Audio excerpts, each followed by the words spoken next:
जो हुआ है वो अच्छे के लिए, जो होने वाला है वो भी अच्छे के लिए। नमस्कार दोस्तों, आप सभी को कोकोनट लेडी चैनल पर स्वागत है। मैं हूं आपकी श्रीजा। आज मैं आप सबके सामने एक ऐसी टॉपिक लेके आई हूं जो आप कभी कभी इच्छा होती होगी कि अपने पड़ोसी से बातें होगी, है ना। നമസ്കാരം കൂട്ടുകാരെ, നടന്നതെല്ലാം നല്ലതിന്, നടക്കാൻ പോകുന്നതെല്ലാം നല്ലതിന്. ഈ നടന്ന കാര്യങ്ങളെക്കുറിച്ചൊന്നും നിങ്ങൾ ചിന്തിക്കേണ്ട.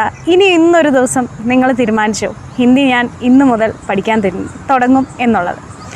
ഓക്കെ, അപ്പം നിങ്ങൾ പലരും ആഗ്രഹിക്കുന്ന ഒരു കാര്യമാണ്, അതായത് പുറത്ത് നാട്ടുകളിലൊക്കെ താമസിക്കുമ്പം അയൽവക്കംകാരെ കാണുമ്പം സംസാരിക്കണമെന്നുണ്ട്. പക്ഷേ ഹിന്ദി അറിയാൻ മേലാത്തത് കൊണ്ട് മുഖം മറിച്ച് ചിലപ്പം പോകാറുണ്ടല്ലേ. ഇനി ആ ഒരു മുഖം മറിച്ച് പോവേണ്ടി വരില്ല. അതിനായിട്ടാണ് ഇന്നത്തെ നമ്മുടെ സെക്ഷൻ. ഇന്ന് ഞാൻ നിങ്ങൾക്കായിട്ട് കുറച്ച് പൂർവ്വനിർമ്മിത് വാക്യാംശ് നെയ്ത്തു വാക്യോം കുളിക്കെ ആയിരുന്നു. അതായത് ഇന്ന് കുറച്ച് പ്രീ ഫാബ്രിക്കേറ്റഡ് ആയിട്ടുള്ള കുറച്ച് സെൻറ്റൻസുകളും കുറച്ച് ഫ്രേസസുമാണ് നിങ്ങൾക്ക് ഞാനിന്ന് കൊണ്ടുവന്നിരിക്കുന്നത്. എന്തിനാണെന്ന് മനസ്സിലായില്ലേ? ആദ്യം തന്നെ ഞാൻ പറഞ്ഞില്ലേ, നമ്മുടെ അയൽവക്കക്കാർ, നമ്മുടെ പड़ोसियों से जो बात करनी है तो अपने मुँह छिपाए मत जाया करो अगर आपको हिंदी नहीं मालूम है. आज से आप अपने पड़ोसी से ज़रूर बात करनी. इसीलिए आज मैं आपके लिए ये सेक्शन लेके आई हूँ. तो क्या स्टार्ट करें?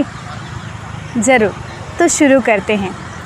ഇന്ന് ഞാൻ പറഞ്ഞ പോലെ നമ്മുടെ അയൽവക്കക്കാരെ കാണുമ്പോൾ ജസ്റ്റ് ഒന്ന് ഹായ് ബായ് പറഞ്ഞു ഒരു സംഭാഷണം, ഒരു സാധാരണയായിട്ട് നമുക്ക് എന്തെങ്കിലും ഒന്ന് അങ്ങോട്ടും ഇങ്ങോട്ടും ഒന്ന് ചോദിക്കണം. പക്ഷേ സംസാരിക്കണം എന്നുണ്ട്, പക്ഷേ നാവിൽ ഹിന്ദി അറിയില്ല, ഞാൻ പറയുന്നത് തെറ്റായിരിക്കുമോ എന്നുള്ള സംശയം കാരണം നമ്മൾ പലരും മിണ്ടാറില്ല.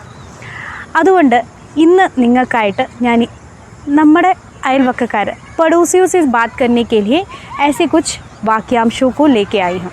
ഇന്ന് അതുകൊണ്ട് പ്രീ ഫാബ്രിക്കേറ്റഡ് ആയിട്ടുള്ള കുറച്ച് സെൻറ്റൻസുകളാണ് നിങ്ങൾക്കായിട്ട് കൊണ്ടുവന്നത്. അതും നമ്മുടെ നെയ്ബേഴ്സിനോട് സംസാരിക്കാം, നമ്മുടെ पड़ोसियों से बात करनी. ठीक है. तो पहला वाक्यांश यह है, ഏറ്റവും ആദ്യത്തെ സെൻറ്റൻസ് അല്ലെങ്കിൽ ആ ഒരു ഫ്രേസ് എന്ന് പറയുന്നത്, എവിടെയും ചെന്ന് നോക്കിക്കോ ഹിന്ദിക്കാരുടെ ഇടയ്ക്ക് ഫസ്റ്റ് ഓഫ് ഓൾ നമ്മൾ അവരെ വിഷ് ചെയ്യണം. That is main important thing. ഏറ്റവും ഇമ്പോർട്ടൻ്റ് ആയിട്ടുള്ള കാര്യമാണ് നമ്മൾ അവരെ വിഷ് ചെയ്യുക എന്നുള്ളത്. നമ്മൾ ആരെങ്കിലും ആദ്യമേ കാണുമ്പോൾ തന്നെ നമ്മൾ മലയാളികൾ ഇടയ്ക്കൊക്കെ പറയാറുണ്ട്, പക്ഷേ അത് പൊതുവേ എപ്പോഴും പറയുന്നൊരു കാര്യമല്ല, നമസ്കാരം അല്ലേ. वैसे ही हिंदी में भी हमें बोलना चाहिए किसी को भी, अगर वो आपकी पड़ोसी भी हो, कोई भी हो, आपको पहले उनको नमस्कार कहना है. नमस्ते, नमस्ते जी. अब अगर वो एक भाभी है, ഒരു നമ്മുടെ പ്രായത്തിൽപ്പെട്ട അല്ല നമ്മുടെ ഒരു ചേച്ചിയാണെങ്കിൽ ഭാബി എന്ന് വിളിക്കാം, ചേട്ടനാണെങ്കിൽ ഭയ്യ എന്ന് വിളിക്കാം. അപ്പം ഒരു അങ്കിളാണെങ്കിൽ അങ്കിൾ എന്ന് തന്നെ പറയാം, ആൻറ്റി എന്ന് പറയാം. അപ്പം ആ അങ്കിൾ ആൻറ്റിയൊക്കെ ആണെങ്കിൽ ഒരു ജിയും കൂടെ ചേർത്ത് പറയാം. അതായത് നമസ്തേ ഭാബി, നമസ്തേ ഭയ്യ, നമസ്തേ അങ്കിൾ ജി, നമസ്തേ ആൻറ്റി ജി. അപ്പം കുറച്ച് പ്രായം കൂടിയവരാണെങ്കിൽ ഒരു ജിയും കൂടെ ചേർത്ത് ഒരു നമസ്കാരം. അവരെ കാണുമ്പം ഒരു നമസ്കാരം പറയുന്നതിന് നമുക്ക് ഒരു മുടക്കവുമില്ല. അപ്പം അതൊരു സ്വീറ്റായിട്ടുള്ള നല്ലൊരു കോൺവെർസേഷനാണ്. ആദ്യം തന്നെ നമ്മൾ കൂടുതലൊന്നും വർത്താനം പറഞ്ഞില്ലെങ്കിൽ അവരെ കാണുമ്പോൾ നേരെ കാണുമ്പോൾ മുഖം മറിച്ച് പോകുന്നതിലും എന്തുകൊണ്ടും നല്ലതാണ് ആദ്യം ഒരു നമസ്കാരം പറയുന്നത്, അല്ലേ. तो आज से आप अपने पड़ोसियों से मुँह फिराए हुए नहीं जाएंगे, पहले उनको नमस्ते कहेंगे. कैसे कहेंगे? नमस्ते जी, नमस्ते जी, नमस्ते भाभी, नमस्ते भैया, कुछ भी बोल सकते. ठीक है. पहला सेंटेंस वो था. तो दूसरे वाक्यांश की ओर जाते हैं. രണ്ടാമത്തെ സെൻറ്റൻസിലേക്ക് പോകാം. നമ്മൾ നേരെ കാണുമ്പോൾ ഇപ്പോൾ രാവിലെയാണ് കാണുന്നതെങ്കിൽ അഗർ ഹം സുബ ദിഖ്തേ ഹേ तो നമ്മൾ ബ്രേക്ക്ഫാസ്റ്റ് ഒക്കെ കഴിച്ചോ എന്ന് ചോദിക്കല്ല. നാശ്ത ഹോ ഗയാ, നാശ്ത ഹോ ഗയാ, നാശ്ത ഹോ ഗയാ. നാശ്ത മീൻസ് ബ്രേക്ക്ഫാസ്റ്റ് ഒക്കെ ആയോ, കഴിഞ്ഞോ, ബ്രേക്ക്ഫാസ്റ്റ് കഴിഞ്ഞോ, ബ്രേക്ക്ഫാസ്റ്റ് ഒക്കെ കഴിച്ചോ എന്നുള്ളതാണ് നമ്മൾ നോർമൽ കോൺവെർസേഷനിൽ അങ്ങനെ ചോദിക്കുക. നാശ്ത ഹോ ഗയാ, ആപ്കാ നാശ്ത ഹോ ഗയാ, ആപ്കാ നാശ്ത ഹോ ഗയാ. ഓക്കെ, അതായിരുന്നു സെക്കൻഡ് സെൻറ്റൻസ്. തേർഡ് സെൻറ്റൻസ്, കഹാ ജാ രഹേ ഹോ. അപ്പോൾ അവരെവിടെയെങ്കിലും പോകാനൊരുങ്ങി നിൽക്കുകയാണല്ലേ, പോവുകയാണ്. അപ്പോൾ നമുക്ക് ചോദിക്കണം അവരെവിടെ പോവാണ്. കഹാ ജാ രഹേ ഹോ, കഹാ ജാ രഹേ ഹോ, കഹാ ജാ രഹേ ഹോ. ഓക്കെ. ഇനി നമ്മുടെ അയൽവക്കത്തുള്ള ചേച്ചിയാണ്. അപ്പോൾ ചേച്ചി പിള്ളേരൊക്കെ സ്കൂളിൽ പോയോ എങ്ങനെ ചോദിക്കും? ബच्चे school ചലേ Gaye, ബच्चे school ചലേ Gaye, ബच्चे school ചലേ Gaye. കുട്ടികളൊക്കെ സ്കൂളിൽ പോയോ? ഓക്കെ. നെക്സ്റ്റ്, നമുക്കൊരു ഹെൽപ്പ് വേണം. അതെപ്പോഴും വരുന്നൊരു കാര്യം. നമുക്കൊരു ഹെൽപ്പ് ചോദിക്കണം, പക്ഷെ നമുക്ക് എങ്ങനെ ചോദിക്കണം എന്നറിയത്തില്ല. അതുകൊണ്ട് പലപ്പോഴും നമ്മൾ മിണ്ടാറില്ല. ഓക്കെ.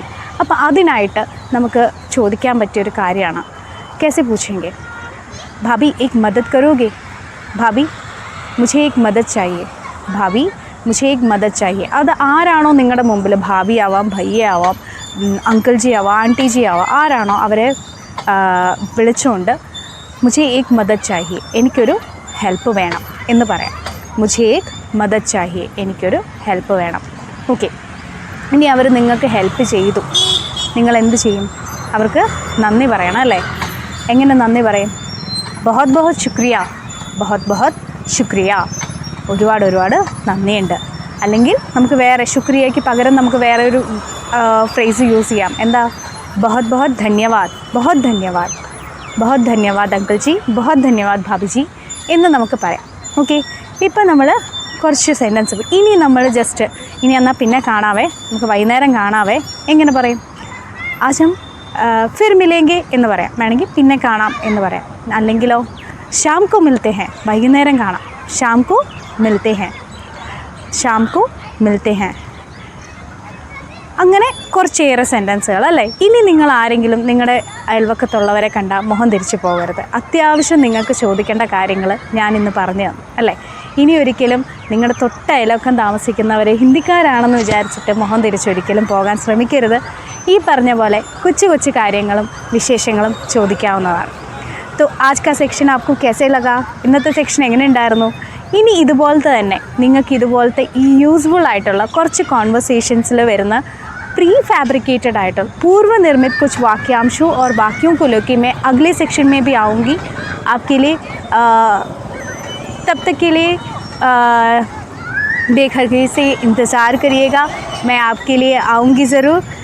तब तक के लिए धन्यवाद.